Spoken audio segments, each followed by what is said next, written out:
সুন্দরবন নাম শুনলেই চোখের সামনে ভেসে ওঠে সবুজে মোড়া এক রহস্যময় রাজ্য। কিন্তু এই সুন্দরবনের ঠিক প্রান্ত ঘেঁষে রয়েছে কিছু ভুলে যাওয়া গ্রাম, যেগুলো অনেকেই বলে সুন্দরবনের শেষ গ্রাম। এখানকার জীবন প্রকৃতির সঙ্গে খাপ খাইয়ে নেয়া এক অসাধারণ যুদ্ধ করতে হয় এই শেষ গ্রামের মানুষদের। বিশেষ করে বর্ষাকালে যখন নদী ফুলে ওঠে, যখন বনের হিংস্র প্রাণীরা মানুষের ঘর পর্যন্ত চলে আসে, তখন এই গ্রামগুলোর জীবন হয়ে ওঠে এক বাস্তব যুদ্ধক্ষেত্রে।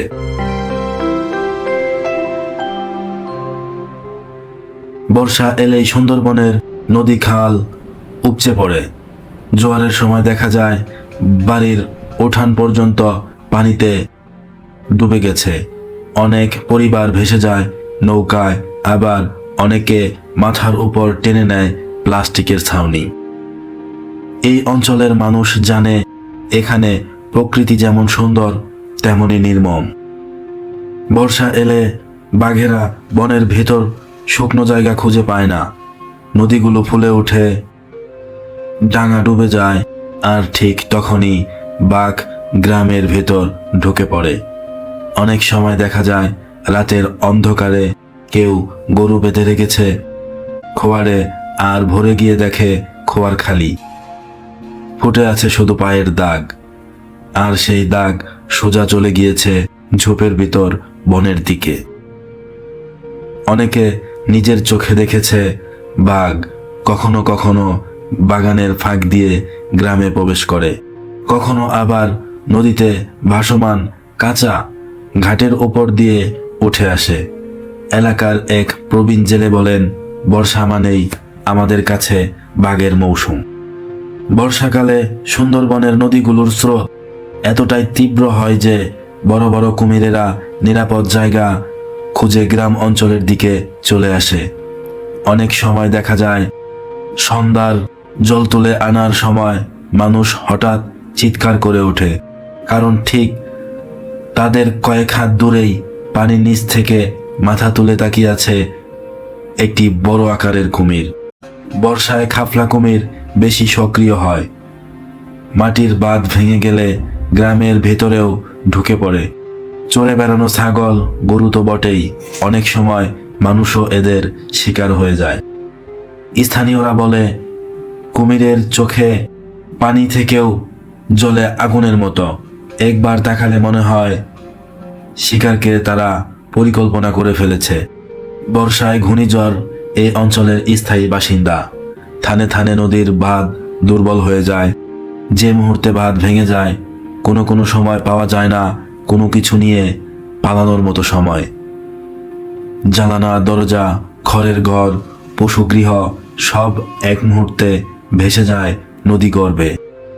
অনেক পরিবারকে বর্ষায় বারবার গৃহহীন হতে হয়। ঘর ডুবে গেলে তারা উঠে যায় উঁচু টিলায়, বাজারের স্কুলঘর বা সরকারি আশ্রয় কেন্দ্রে।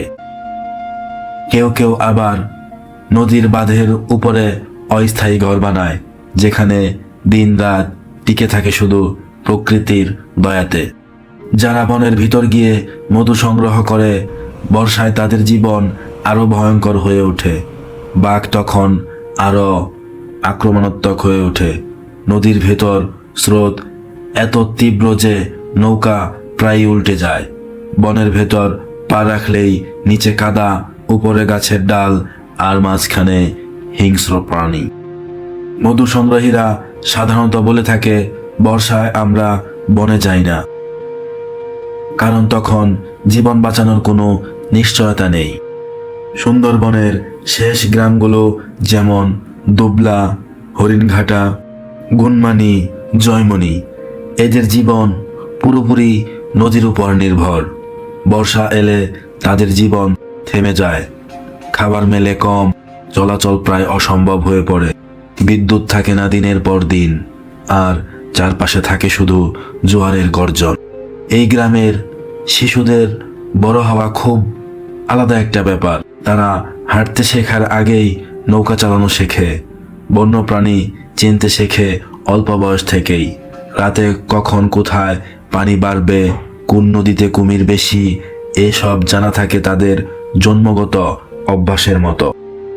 বর্ষার রাতে সুন্দরবনে এক ধরনের গভীর নীরবতা আসে। তারপর হঠাৎ ভেসে ওঠে কোনো বিশাল প্রাণীর আওয়াজ। কখনো শোনা যায় বাঘ গর্জে উঠেছে জঙ্গলের পর্দার ওপারে, কখনো নদীর ঢেউয়ের সাথে মিশে যায় কুমিরের ডিম সুরক্ষার ডাক। আবার কখনো মনে হয় পুরো গ্রামটাই অন্ধকারের মধ্যে লুকিয়ে থাকা এক বনের অংশ। বর্ষায় জল বাড়লেও মাছ পাওয়া যায় অনেক বেশি, তাই জেলেরা ঝড় বৃষ্টি উপেক্ষা করে নদীতে নেমে পড়ে। তাদের নৌকা প্রায়ই স্রোতে দুলতে থাকে। পাশেই হঠাৎ দেখা যায় কুমিরের বড় ছায়া, কিন্তু এদের কাছে মাছ ধরা মানে তাদের জীবন ধারণ। অনেকে আবার বাঘের এলাকা ধরে জাল ফেলতে যায়। তাদের মতে সুন্দরবনে কেউ একা কিছু করতে পারে না। নদী, বন আর প্রাণীরা সবকিছুই ভাগ করে নেয় এই সুন্দরবনের এলাকা। গ্রামের নারীরা বর্ষাকালে সব থেকে বেশি কষ্ট সহ্য করে থাকে। ঘর ভেসে গেলে শিশুদের নিয়ে অস্থায়ী বাদে বসবাস করতে হয় তাদের। কম খাবারে দিন কাটে। কোনো দিন টিউবওয়েলের পানি পর্যন্ত নেই। তারপরও তারা রান্না করেন, পানির স্রোতে ভেসে যাওয়া জিনিস সংগ্রহ করে থাকেন আর পরিবারকে বাঁচিয়ে রাখেন। এই নারীদের নিয়েই সুন্দরবনের লোকেরা বলে এরা প্রাকৃত যোদ্ধা। এই সুন্দরবন নিয়ে অনেক তথ্য আছে যেগুলো খুব কম সংখ্যক মানুষই জানে। বর্ষায় নদী খাল মিলিয়ে সমুদ্র ঢুকে পড়ে প্রায় 70 কিলোমিটার ভেতর পর্যন্ত। সুন্দরবনের মাটি এতটাই নরম যে বাঘেরা প্রায়ই মাটিতে দাগ না রেখেই চলে যেতে পারে। বর্ষার মৌসুমে কুমিরেরা ডিম ফোটানোর জন্য নিরাপদ জায়গা খুঁজে গ্রাম অঞ্চলে উঠে আসে। অনেক এলাকায় এখনো যোগাযোগের একমাত্র মাধ্যম হচ্ছে নৌকা, যেটা সারা বছরই তারা ইউজ করে থাকে। ঝড়ের সময় বাতাসের গতি ঘন্টায় 100 থেকে 120 কিলোমিটার পর্যন্ত উঠে যায়। স্থানীয়রা বাঘ এলে চেনার জন্য বিশেষ ডাক শুনে নেয়, যাকে তারা বলে বাঘের নিঃশ্বাস বা দম ধরা।